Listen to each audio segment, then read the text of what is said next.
Hello, Leo. Thank you for joining me for your Sun or Ascendant forecast for week commencing the 23rd of July. The Sun arrives in the most brilliant part of your situation as this week kicks off. Yes, he's arriving home after an 11th month gap. This is a chance to reinvigorate your hopes and aspirations with fresh energy, determination and desire. But with Mercury in your sign, starting to track backwards through to August the 18th, some of the things that you may want to achieve may be a bit stop-start. So it's almost like filtering the energy you do have, and it will increase. Your neat vitality is going to pick up in a very focused way on the things that you've got a clear picture in your mind about. If there are other plans which are more fluid, then they are going to be a bit more stop-start. Now, also this week, of course, there is an awesome lunar eclipse, which occurs in your opposite sign of Aquarius. It's combining with Mars, which in itself is quite a volatile influence. I think for you, over the next 4 weeks particularly, but over the next 6 months too, potentially, balancing your need to be an individual with how you interact with others, but very close people, is going to be the key strand. Now, Mars, alongside the lunar eclipse, does add the potential for restlessness, for instability. If there is a relationship in your world that isn't working very well, you can find yourself a lot more outspoken in the weeks ahead. But because of Mercury's retrograde, it's vitally important that you double check your facts and you're not too impetuous in speaking out, because Mars can have that impact upon you, making you more emotional about all sorts of interactions with others. But essentially this is a time of opportunity, and with Venus forging a superb link with Jupiter, something good around the financial part of your situation or a decorative plan can take shape in the early part of this week. But if you are discussing any kind of longer term, more serious business partnership, just be aware that Neptune can be a little bit mischievous. Something can seem to be sparkling with potential, but may have some hidden catches, so do proceed with caution. For now, good luck. I'd love it if you would like or comment on this video. Or if you've yet to do so, please do subscribe to this channel. Thank you. Hello, Leo. Thank you for joining me for your monthly forecast for July. And what an exciting month is in store, particularly for you, because Venus, the planet of love and attraction, and Mercury, the planet of communication, are in your zodiac sign as this month kicks off.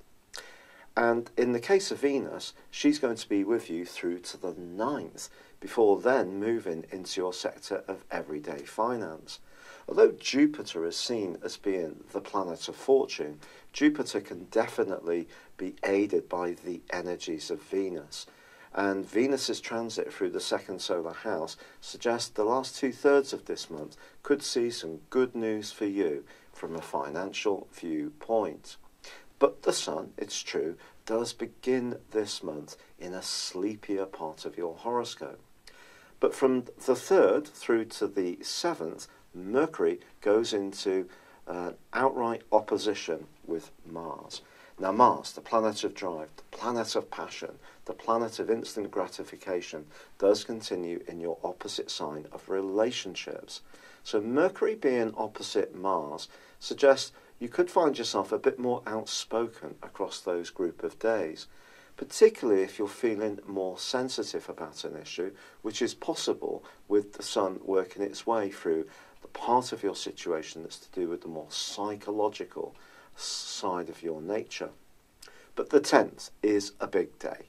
Then Venus moves into Virgo, but also Jupiter, the planet of fortune, which has been tracking backwards for the last 4 months, well, that ends its retrograde. Now, I have to be truthful, it won't come out of shadow or reach the point where the retrograde began until the 5th of October. But generally, it's still going to be very helpful this month to us all.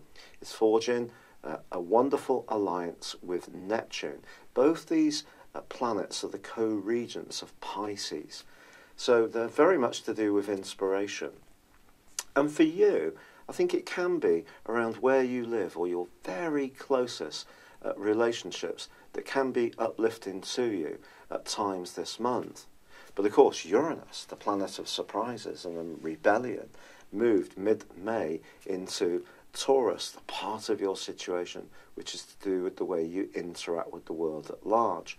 If you are feeling a little bit restless about your role in life, or you'd like to change things in some way, you can do so, not necessarily in a sudden, impulsive way, which Uranus is known for, but in a staged, step-by-step and very thorough fashion. This comes because Uranus is forging a great contact with Saturn, the planet of structure, which is in the part of your scope to do with the everyday organisation of your life and also to do with your jobs. So, if you find yourself thinking about a new role or adapting your hours or time to make a situation free up so you can do something more creative and yet fulfill your responsibilities and obligations, then this really can be a super aspect, and it's going to be in operation for the whole of the month. However, in the second week of July, there is a very big, impactful aspect. This sees the Sun go face to face with Pluto. Pluto's in the more traditional and more authoritative sign of Capricorn. With the psychological transit that the Sun's going through in your 12th house, it's possible that something that you're not keen to look at may need to come to the surface. Pluto is known as the planet of the underworld, so it is about secrets, but it's also about those desires that sometimes perhaps we're not all that keen to open up about in terms of our own motivations. You know, the type of thing: sex, money, desire, greed even, jealousy, all these kind of things can be activated by Pluto. And when these two are in opposition, it can point towards some mighty power battles. Perhaps someone is going to challenge you about an attitude you have that you're not aware of. Yes, you are one of the most charismatic members of the Zodiac, and you can draw to you good things through your sheer radiance. But perhaps there are parts of your nature that you're not so aware of, and that may be what comes up during this period of time, and quite frankly over the next 6 months. So why should that be? Well, it's because towards the end of this second week, on the 13th, there is a partial solar eclipse, and this of course is going to be in opposition to Pluto too. So I think when it comes to evolving as an individual and growing, it could be that there's a little bit of pain before the gain in terms of becoming more conscious of what makes you really tick, and not quite so much from a head position, but understanding things at a much deeper level within you. Now, there is fantastic news on the 23rd because the Sun returns to your sign for the first time in 11 months. Your physical vitality will increase. Some of the more psychological and anxious energies which have washed around through week 2 will start to fade out. You can regain your enthusiasm and feel that you're getting on the front foot. But Mercury does go into a retrograde on the 26th, and this is going to suggest that anything to do with your individual hopes may require a degree of patience. And one of the reasons for this in the last 10 days of this month is that Mars goes back into a square, a testing right angle with Uranus. If this rings a bell, it's because this pattern occurred from the 16th to the 26th of May across the signs of Taurus and Aquarius. Now, of course, the right angle between Mars and Uranus was occurring between Aries and also Capricorn before then. But I think now this could be that in terms of your desire to change your worldly interactions, to raise your profile, to achieve more acclaim or admiration, you need to keep people on side. And that is going to be crucially important, especially on the back of the lunar eclipse, the total lunar eclipse, which occurs in the sign of Aquarius on the 28th and also binds in with Mars. Now, on your side of the heavens, the Sun is going to be conjunct the North Node, the point of destiny. So we've got 4 influences that are all looking for some kind of outlet. I think for you, this could be a point in the road when a relationship issue comes into the open more, or you become more aware of your need to assert yourself in your relationships if you feel that you have been too much of a people pleaser. And remember, that has been an issue through all that cardinal clash that's gone on between Uranus and Pluto over the last few years, which now, of course, has come to a close. But that was all about your desire to be a free spirit against fulfilling your obligations. So I think there can be an echo of this in the next half year too, on the back of this more psychological partial solar eclipse. So I think you have a lot of an opportunity to learn a lot more about what makes you tick and others tick at a deeper level during this month and also in the months to come. But it's also an opportunity where you feel rightful and you feel that you're sure of your motives and you're clear in your objectives. You can also punch across your desire to be heard as this month draws to a close.